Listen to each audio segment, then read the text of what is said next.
at the DreamHack Hearthstone event, so we'll no doubt see him at the next one. And I do believe we are going to be going into Mitsuhide versus Turna, and I think Turna is 1-0 up, so we are going to be going into game number 2 when that is ready and the players are ready to go. Always excited to see Mitsuhide play. He beat me at Seat Story, but then he won the tournament. So I was like, well, you know, the guy who beat me won the whole tournament. Exactly. So you always say that. If that happens, it's like, yeah, dude, I lost to the winner. Like, yeah, I mean, come on. Right. But Mitsuhide is a player I think we've all kind of seen grow from, oh, there's this guy who's apparently pretty good, and yeah, you know, he plays in cups. You know, we see him in some lands, he does all right. And you know, we've seen him get better and better and better, and his results get more and more consistent. Check out the bans now. The Paladin banned out for Turna and the Shaman banned out for Mitsuhide, and Mitsuhide has took a loss on his Druid so far. I'm not sure which deck exactly Turna is locked in, but we'll find out very, very shortly. And we don't know what kind of Druid Mitsuhide played, so it might have been aggro, it might have been Jade. Elemental. Okay. Hey, people have been messing with it. But did they bring it to the tournament? So. Oh, okay, so Turna won with his Shaman. He's going to be playing that one again. And Mitsuhide is going to go for the Taunt Quest Warrior.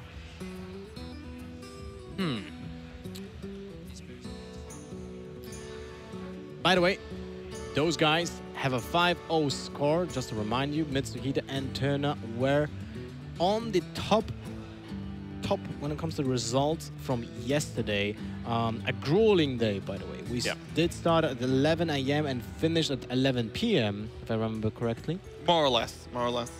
So quite a voyage for both of them. And now they start the day 5-0s, and they both, I believe, would really like to, you know, get the same result today.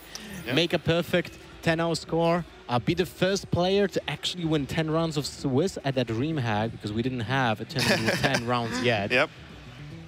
They're actually pretty insane in this matchup. Yeah, just pulling out some of the just some of the more impactful minions, maybe even a cheeky doppelgangster here and there.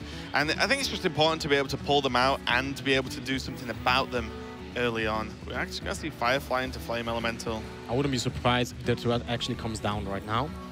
The bad outcomes are Flame Tongue Totem, because it trades with the board.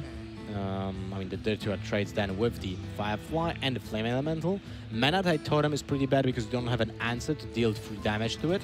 So those 2 outcomes most likely made Mitsuhide just also think more about it. Thing from below. Yeah, Thing from below is also a decent choice, but he will need to do something about this board as soon as possible, because it can spiral out of control pretty fast. See a second Flame Tongue as well.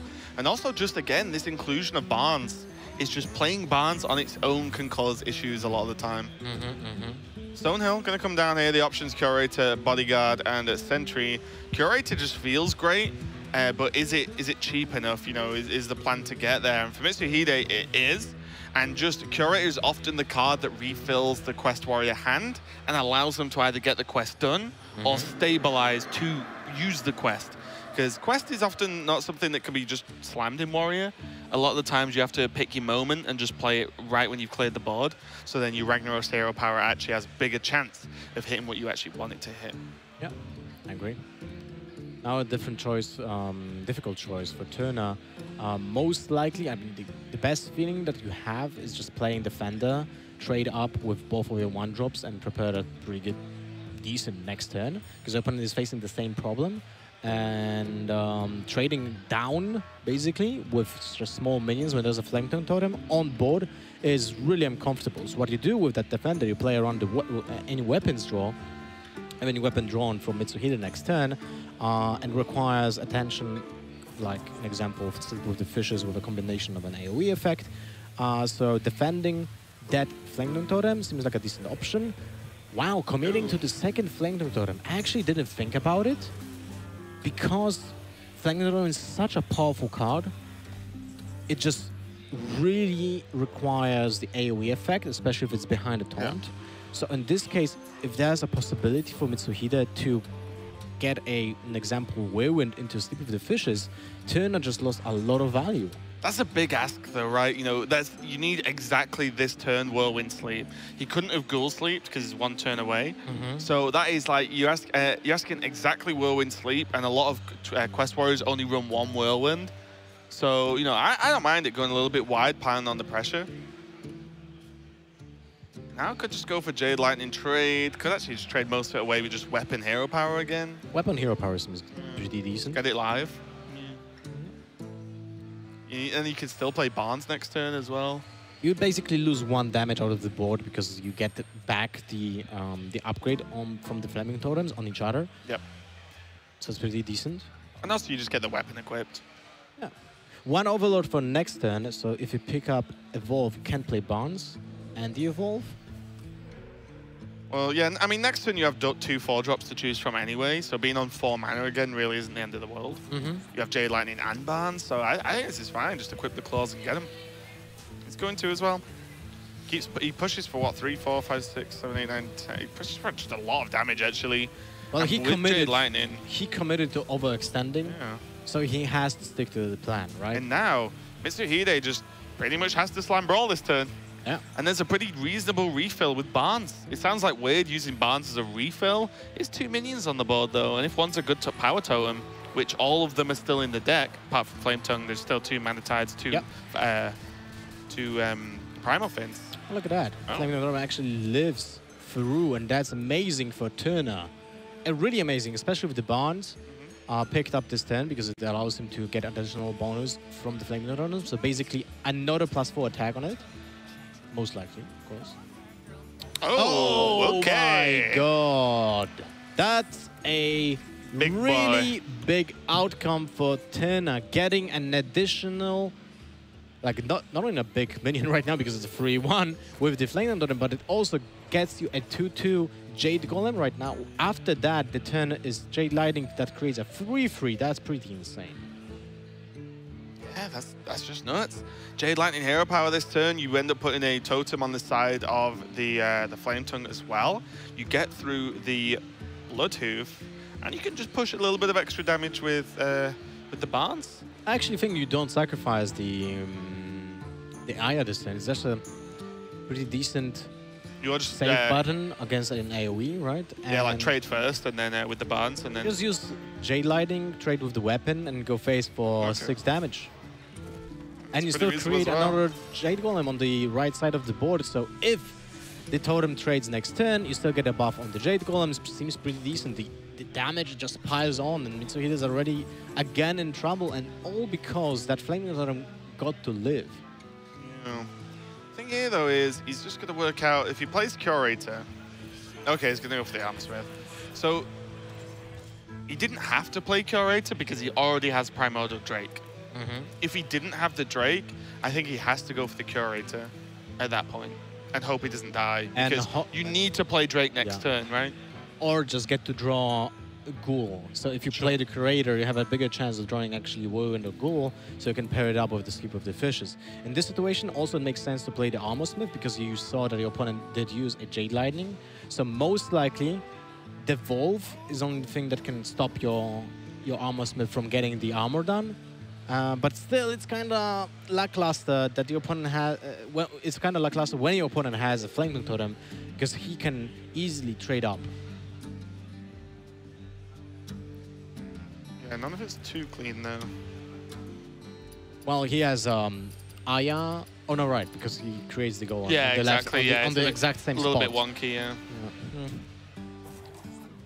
Still, Turner's just one evolve away from making another like horrendous board for Mitsuhide to deal with. Yep. And most likely there will be a couple Trafficker, because every single time I see a Doppelgangster being evolved, there's a Trafficker. Trafficker's great. Yeah, it's insane. So he does have to trade this way. We'll like do one additional like damage he has to squeeze in, which sucks. But still, defending the Aya, keeping it, you know, brawl proof, kind of AoE proof to a certain extent. Fireworks not going to do too much. No. He just has to Drake. But Drake doesn't even remove much from the board now. The Drake doesn't really do much. The boss is still alive. Aya actually gets a bigger minion now, because it's gonna get up to 5 attack. And just destroys the totem. So not really the best outcome out of this. What about just executing bonds and... Wow, well, actually it sucks. The Stonehill is a nightmare. Attack with the weapon into the Stonehill defender. Sleep with the fishes. Kills 2 minions.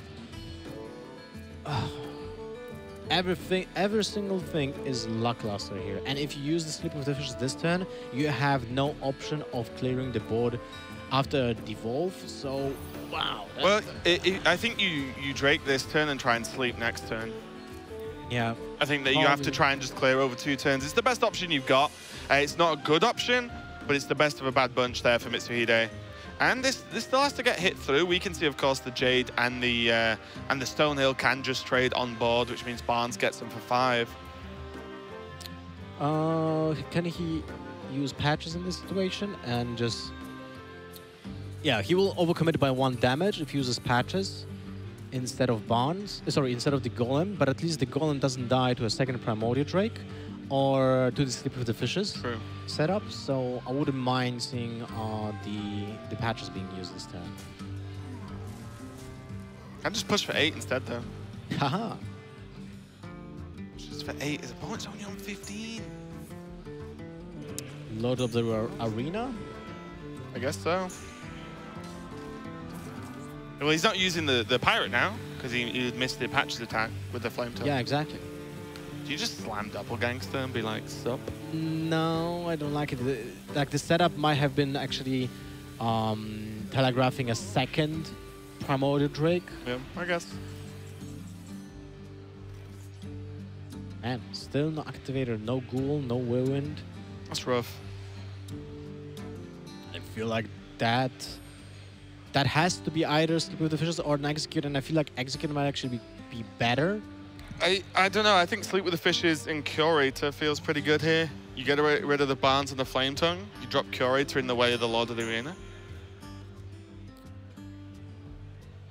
What if you just execute the Flaming Totem and drop the Curator? You're at 10 health, and your opponent has basically 3 damage in the face guaranteed if you do that.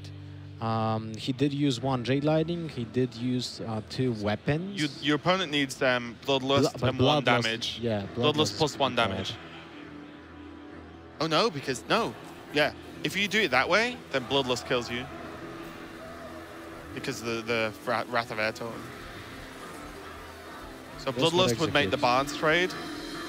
I mean, with the Curator, like, when you're drawing the second Primordial Drake, 100%. I mean, not 100% because he might actually run Deathwing. That's right, isn't it? 6, 7, 8, 9, 10, 11, 12. With the patches, should be. Well, without. Doesn't even need it. But I think it was the correct choice from Mitsuhide to actually do that. Because next turn he has the setup for Primordial Drake with Sleep with the Fishes, so he clears the entire board, most likely. Yeah. But he just needs to live that 1 turn. Because if he has a setup to get a Tonto minion now every single turn, when he's still at like 2 HP, the only card that kills him is Jade Lightning. So he was pretty safe if he doesn't die this turn. But it happens, the Bloodlord's getting drawn, and he's getting killed by just an onslaught of minions, overwhelmed. Yeah, and I think really just having Sleep with the Fishes and then no actual AoE was rough. That Brawl having to be snapped, and then the Flame Tongue living off the Brawl was rough. So, Mitsuhide definitely didn't have the best game there, but Turner looking pretty good with this Shaman, and now he's up against Murloc Paladin, and Devolve makes a mess of this deck. Oh. Basically, it's like Devolve can almost single-handedly win this game. That is definitely correct. Mitsuhide has a good opening, though. It does look like with that Vine Cleaver, it looks like it's going to be the Hoy Paladin. So it's going to be his version, most likely with Deathwing. Difficult choice for Turna. Do you commit to the Pirate Warrior, to the Bloodsphere Coaster on turn 1 to get the damage in it, create some board control, especially against Murlocs, when you know that your opponent might just get into the obnoxious synergy of curve play, right? Turn 1 Murloc, turn 2 Hunter, and like, I guess I'm kinda running low on answers because I don't have the Devolve in my hand. So what do I do with those? I do like this as well, because this puts the thought to your opponent, oh my god, what if he has Flame Tongue? Yeah. Flame Tongue just wrecks an opening. Also as well, because Turna has Primal Fin, then he needed something on the board beforehand that could maybe do something versus a Murloc opening to make the Primal Fin more safe. So now the two Pirates can actually trade into the Tidecaller, and then suddenly Primal Fin Totem is reasonably safe, you'd say. There's not, I think it's completely safe actually. There's no 2-drop that kills it. Rockpool Hunter just adds +1, so that's not enough. And that's it. That's about it, yeah. There's no Crackling Reservoir for Murlocs. Good. That would be insane. Crackling Reservoir can stay in my favorite class, please, Lothar. Yeah, I have the same opinion. All right, well, I guess you need to kill the Murloc. Yep. Otherwise, your Primal Fin Totem will never stay alive. Otherwise, you've just played a 2-mana 1/1 effectively. Yeah. There's the death thing. Mr. D-Wing.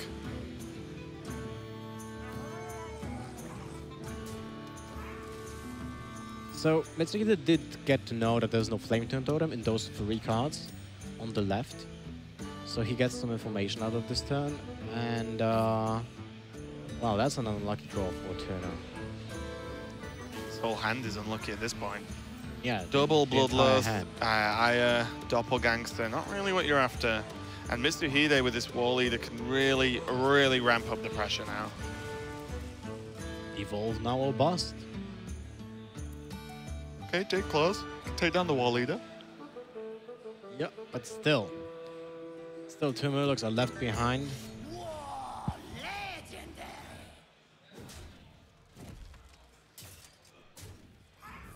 To be fair, I thought that Mitsuhide will trade with the Murloc. Just leave the totem behind, you know? Oh, and just kill off the the attacking part of that. Anyway. Consecrate's a big deal, though. The draw for Mitsuhide. He's looked like he's in a prime position to actually push forward in this matchup and actually take a game versus Turna. This game is pretty straightforward, right? When you think about it, Paladin has one game plan because of the Murlocs, how they play. They overcommit to the board and benefit from cards like War Eater and the Megazord. So you can't really not play wide in this situation. And the backup plan are just the high-value cards like the Van Cleaver, Tyrion, Curator, of course, Primordial Drakes, Deathwing. Those are the cards that are just like rescuing you if the Murloc plan fails. Yeah. And as you can see, Mitsuhide just sticks to the plan, plays as many Murlocs as possible, and now it switches a little bit strategy because he's getting into the mid game and he has access to buff cards, right? Like Spikered Steed, like Blessing of Kings, and those are the ones that are benefiting from the Murloc plan the most. Yeah, I think that's the trick with this deck is, yeah, you know, you can just play loads of 1-drops, 2-drops, and then War Leader and get them. Great. But I think it's the transition to the late game that is the tough part of this deck, and the part where people, players can really shine.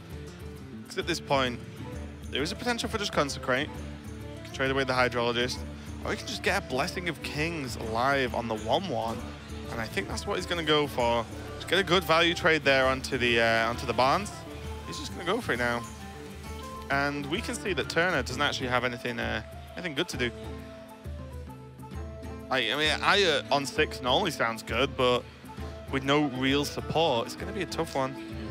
There's already a 5/2 Murloc. There is Getaway Kodo live, and then a couple more Murlocs. I mean, when he plays Aya, it's actually pretty slow because your opponent has 8 damage on the board and you're at 21. When that 8 damage goes to the face, you're like, actually I'm pretty close to dying. That's pretty good as well. It is, but not maybe in this particular situation because you can't really trade up and then buff your minions. I wouldn't mind Hero Power and just actually Consecration, deal damage to the face, ignore. I think just play Tar. Well, hit with a 5, play Tarim, push for an additional 6, put your opponent to 10. You've got Getaway Kodo with Tarim. Like, actually, I like it. Fantastic. That is fantastic. Yeah. So, something that a lot of players, okay, it's trading 1 makes the Tarim more difficult to die, but sure. But a lot of people actually just can miss the aggressive options with Tarim. Like, sometimes just pushing loads of damage and putting an awkward taunt minion in the way is huge. And then the getaway Kodo means you can just do it again. Yeah. And he has the Vine Cleaver next turn anyway, so that's another 4 damage from hand. I really like the play. It was very aggressive, sets up a lethal anyway, even with the trade. And he played around a better outcome from the getaway Kodo in this situation. Yeah. So basically what he gets is just lethal. Also as well, Evolve Shaman really doesn't battle back when your opponent's being aggressive towards it, right? It can't deal with the board and get back onto it that well. Because normally it's the one ahead on the board, and there's 6 damage. I mean, yeah, sure, whichever way you want to do it. I always like finishing with a Vine Cleaver. But what this, actually, this is clever. He's not revealed the fact he has Vine Cleaver. So this is 100% the correct play, even though both plays were lethal. And Mitsuhide does battle back with this Murloc Paladin. And yeah, just kind of ran away with it. I do like the ending there. It was like, okay, I'm getting ahead, go. You know, and just say, well, what's Evolve Shaman going to do? Devolve was the worst outcome there, but Tarim becomes a 5-drop, so it's like, so it's most likely a 4-4 or 4-5. And you have Vine Cleaver, yeah. So it's like, you know what? Deal. Now though, Turna's going to go to the Pirate Warrior to try and battle back versus Mitsuhide. Turna does only need to win 1 more game. He has Pirate Warrior and a Mystery Druid left, whereas Mitsuhide is all in on this Murloc Paladin. And I do believe this Murloc Paladin, this version of this list, which is Hoy's original list, is actually just one of the most powerful cards in the deck. Powerful decks in the game. There we go. Okay. Same thing, right? Wow, I'm kind of speechless. Turna plays 2 Spellbreakers. He hates Paladin. Yeah. He's just like, I'm gonna beat Paladin. He hates their gods, well, absolutely. Again, it's another lineup and deck building nod, right? Are you gonna go into a tournament and expect not a lot of Paladin? Like, everyone's bringing Paladin, you know, like 100%, right? Yep. So, double Spellbreaker, if you want to say my Pirate Warrior needs to beat Paladin, then you take double Spellbreaker and say Spite Ridge, they're gone. I can use one a bit more freely like we saw in an earlier match when one was used on a Doomsayer in the previous series, and then say, well, I still have another one for a Spite Ridge later or a Tyrion or whatever. So I kind of like it in this meta, in this tournament. But it might end up with a situation where he just plays a Spellbreaker for 4 mana 4/3 because he needs board control or board presence, and he will just need to slam it, you know? Oh, that's when you bait them. Ha! Good one. Mitsuhide's just going to be jebaited. Yeah, he just plays one. He's like, oh, okay, no silence. Spite Ridge, I'm safe. Second Spellbreaker, get him. In this case, Turna needs to trade with either the weapon or the patches, because otherwise a Wood Eater trades up with the Corsair. Yeah, you're okay throwing patches here. Well, that depends what kind of, like, how much do you play, how many do you play obviously captains in the deck? Well, I'm just thinking, what if you draw Cultist next turn?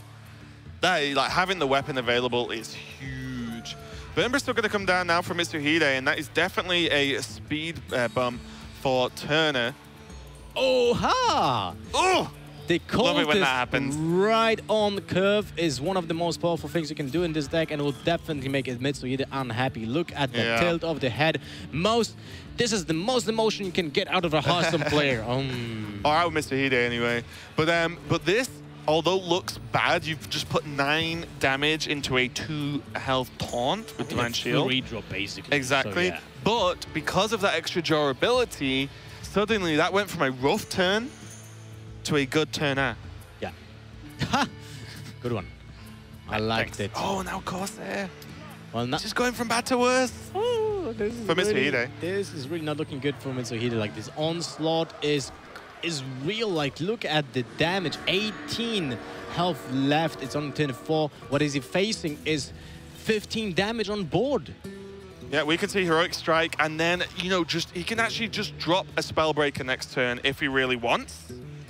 And then he has the second Spellbreaker, Heroic Strike. Obviously, he doesn't need to now, but because he has the Kor'kron, and that's just going to be a concede there. Mitsuhide is just hovering. He's like, well, I guess, and that is going to be the game. And Turna takes it with the Pirate Warrior. Some strong play with that Evolve Shaman, but yeah, it's going to be those Spellbreakers, man. Yep, incredible couple of series overall. Zetalot, after all that talk we had at the start we were saying that earlier. about the Priest, did come through in the end. Obviously, I'm watching back there and we can't hear you, and I wasn't paying full attention. When he had the Leroy Flametongue in hand, he just missed it. Okay. He stopped and then went to emote and then thought, nah, I better not emote. It's like one of those. But yeah, he just had it, but he hero powered the 1/1 with the Okanai up then just missed the damage. I thought he actually had seen it because he made the decision so fast to just go phase with the Flaming Totem, and then he just used the hero power in the 1/1. I'm like, okay. Yeah, because that was a really weird game. Like, his pack gave him Obsidian Shard, which was obviously amazing with the Glimmer Roots that he'd played and then the pack he had.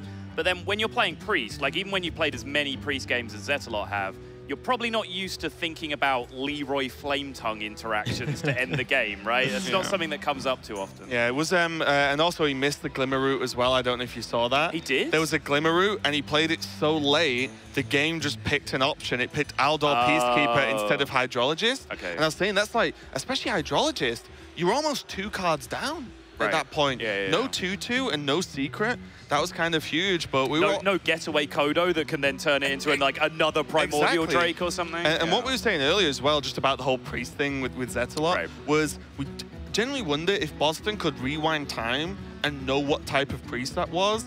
Does he not ban the Taunt Warrior, which I'm guessing it was from Zetalot? Because you look at his lineup and, you know, Murloc Paladin, I'm okay with, you know, Taunt Warrior against that. The rest of his lineup, Evolve Shaman, okay. But that Priest was just like built to be aggro, and he went up against Boston, who was running aggro. So yes, Priest can 3-0 if you're going to do that. But the first game for Zetalot was actually pretty close. Without the additional Great Healing Potion, could have actually gone either way. Yeah. So the fact that the first game set up the entire matchup, the tempo of the entire matchup and the momentum for Zetalot was really important and crucial to just get the edge in the last hero standing format. I think the other big story to come out of that was Mitsuhide going down, because Mitsu's kind of a Swiss god in terms of how well he's done through DreamHack events, and is also on a huge hot streak right now with HGG, Netherlands performing so well, Seat Story Cup win, DreamHack win, not that far in the past at this point. Hearthstone players and fans tend to have very short memories, but his DreamHack win was not a long time ago, so he's on an incredible hot streak at the moment, so him losing his undefeated record is a very big deal as well. Yeah, and that was just, that series was actually just rough for Mitsu. He, you know, he just took, Evolve Shaman did Evolve Shaman things. He made one play at the end of the previous, the penultimate game, where he actually was just dead to Bloodlust on board, and he chose to make that play and hold Sleep with the Fishes to be able to go Primordial Drake asleep, which I completely understand.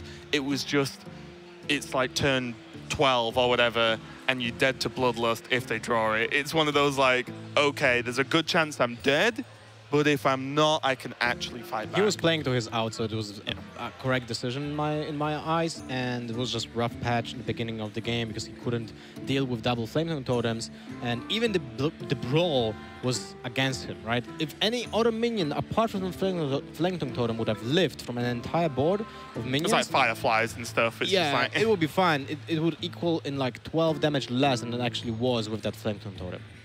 Yeah, but still a fantastic achievement. There is now that 6-0 record starting to come through. We're going to get a very clear picture of players who, at 6-0, almost have their job done at this point. It's slightly different because of the extra round we have now, because of the incredible turnout we've had at DreamHack Valencia, largest DreamHack Swiss event. I'm not sure, I've been trying to find the numbers, but I remember there's been some huge Swiss events held in various areas of Scandinavia, just local tournaments where they have national scenes. Not quite sure if this is the largest Swiss tournament ever that we've had in Hearthstone, but for DreamHack it's record numbers, so we've had to add an extra round of Swiss, so 6-0 isn't as secure as it would have been in past events, but still, I mean, we take those, right? Well, you have to, something has to go very wrong to not get through, right? So you have to lose your next 4 matches basically straight, and anyone who's 6-0 at this point, you would imagine it is placed very well to maybe drop 2, and then they're still in a good spot in terms of tiebreakers. You play against people who have the same outcome as you, right? So you play against another player that has a 6-0, then you play another player that is a 7-0 or a 6-1. So it goes that way for like half of those guys, right?